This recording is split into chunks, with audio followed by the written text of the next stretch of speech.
The Stranger. It was night, and we were sitting around a campfire in the Arizona desert. In this dry, empty land of rocks and high hills, we had seen only snakes and birds. We had seen no other people. Beyond the light of our fire, the darkness was like a black wall. Suddenly, a stranger walked into our camp and sat down. "You're not the first men to explore this desert," he said. We were astonished. Several men in our group put their hands on their guns. But the stranger took no notice of this. He went on speaking, and we listened. "4 men came here 30 years ago," the stranger said. "Their names were Ramon Gallegos, William Shaw, George Kent, and Barry Davis.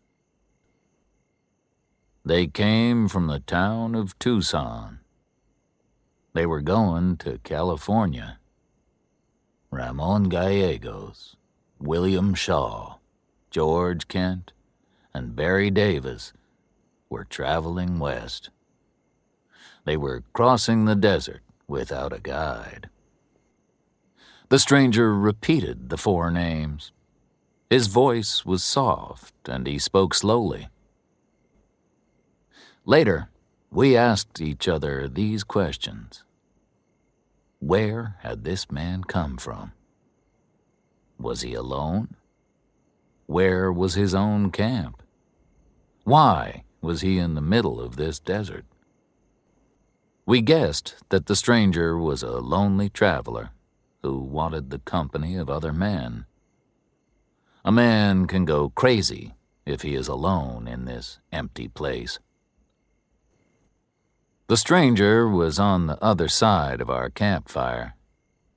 I could not see his face clearly because my hat was pulled down over my forehead. I lifted the brim a little. What did the stranger look like? Well, there was nothing unusual about the man. He looked like any of our own men. We were all wearing broad hats, and he was wearing one too. We looked and listened as he told his story. Later, we remembered his words, but not his face. "This place was different 30 years ago," the stranger said. "Only Apache Indians and a few soldiers lived here. Many men have disappeared in this desert. The Apaches killed some of them. Others died of thirst because they could not find any water. The Apaches killed strangers slowly and in a terrible way. We did not want to meet them." The stranger was silent for a few seconds. Then he went on with his story. "The 4 of us, Ramon Gallegos, William Shaw, George Kent, and Barry Davis, traveled only a few miles each day. Some days we found water, but on other days, we and our horses were thirsty. The heat of the day was terrible, so we traveled at night. Why were we crossing the desert? We were going to California to find gold." "We had come many miles," the stranger went on. "We couldn't turn back. After many days, we came to some mountains where we found a little water and some wild animals. We were able to shoot several of the animals, so at last we had some food. We ate and slept, and soon we felt stronger. But a few days later, the Apaches found us. The stranger stared at the flames of the fire as he spoke. "The Indians were behind us," he said. "They started shouting. They had rifles, and they started firing them at us. There were about 40 Apaches, and only 4 of us. We could not fight them all. We tried to hide in the mountains, but the Apaches followed us closely. At last, we came to a steep cliff. We couldn't escape now. We were trapped. What could we do? We took our guns and left our horses at the bottom of the cliff. Then we started to climb up the wall of rock. There were 4 of us: Ramon Gallegos, William Shaw, George Kent, and Barry Davis. "We've heard those names before," said one of our own men. "Tell us what happened." The stranger took no notice of these words. He continued his story. "We climbed up the steep cliff and found the entrance of a cave," he said. "The Apaches didn't follow us immediately. They were busy with our horses. They looked at the equipment that our horses were carrying. While the Apaches were stealing our equipment, we went into the cave. The entrance of the cave was narrow, and we could shoot anyone who came into it. But we had a problem. We could not get out at the back of the cave. For a while, we were safe from the Apaches, but we were not safe from hunger and thirst. The Apaches made their camp outside the cave. We saw the light of their campfire. They were waiting for us to come out. They knew that we would become hungry and thirsty. We would have to leave the cave after 2 or 3 days because we had no food or water. When we came out of the cave, the Apaches would kill us. Slowly. We stayed in that cave for 3 days and 3 nights, said the stranger. We took turns to sleep. While 3 slept, one of us guarded the others.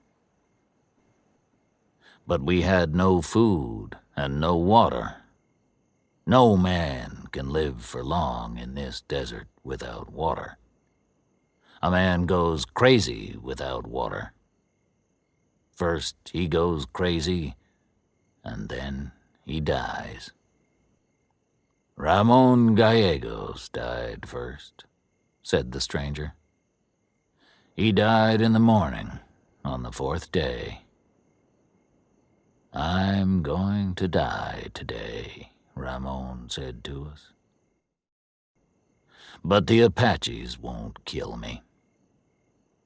Then he took out his gun. He put the muzzle to his head and fired. And so Ramon Gallegos escaped from hunger and thirst. And he escaped from the Apaches. That left 3 of us: William Shaw, George Kent, and Barry Davis. I was the leader, the stranger said. I spoke to the others. Ramon Gallegos was a brave man, I told them. He knew when to die, and he knew how to die. It's foolish to go crazy from thirst. And none of us wants to be slowly killed by the Apaches. Let's join Ramon Gallegos. William Shaw and George Kent agreed with these words. I laid the body of Ramon Gallegos on the ground. and put a handkerchief over his face. Then William Shaw pointed toward Ramon's body. "I want to be as peaceful as him," he said. George Kent agreed with him. A few minutes later, William Shaw and George Kent put the muzzles of their own guns to their heads. Then they fired. I laid their bodies beside Ramon Gallegos and covered their faces with their handkerchiefs. One of the men in our group stood up suddenly. "And you," he shouted at the stranger, "you let your friends die, and you escaped. We ought to shoot you." The captain of our group took hold of the man's arm. "Quiet now," he said. "You're listening to a story. This stranger has been in the desert a long time." "The stranger has told us 4 names," I said. "His story is about 4 men. Is he the 5th man? How does he know this story? It can't be true." "It's an old story," said our captain, "and there is some truth in it. I heard the story when I was younger. Many years ago, the army found the bodies of 4 men in the desert. The soldiers said that the Apaches had killed the men. The men's bodies were buried near the entrance of a cave. I think that the soldiers found the bodies somewhere near here. This stranger is telling us the same story.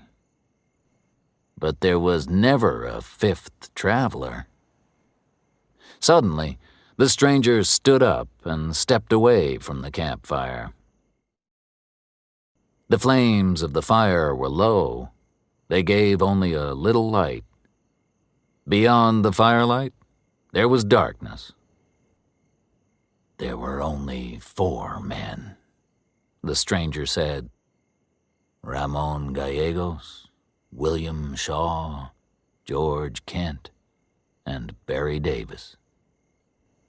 Then he turned and disappeared into the dark, black night. At that moment, one of our men ran into the camp. He had been guarding our horses. "There are 3 men near the camp," the guard said. "I've been watching them. They're standing out there." The guard pointed beyond the light of the fire. "The men have been there for a while," he said. "Something strange is happening here. The men don't move and they don't speak.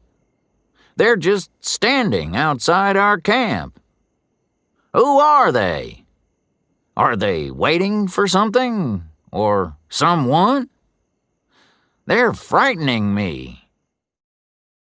"Ramon Gallegos, William Shaw, and George Kent," I said. "I guess that we've been talking to Barry Davis." "What kind of fools walk around here at night?" asked the guard. "They're standing in the dark, outside our camp. They don't speak, and they don't move. I didn't know if we were in danger. I might have shot them. I might have killed them." "You can't kill them," said our captain. "They're already dead."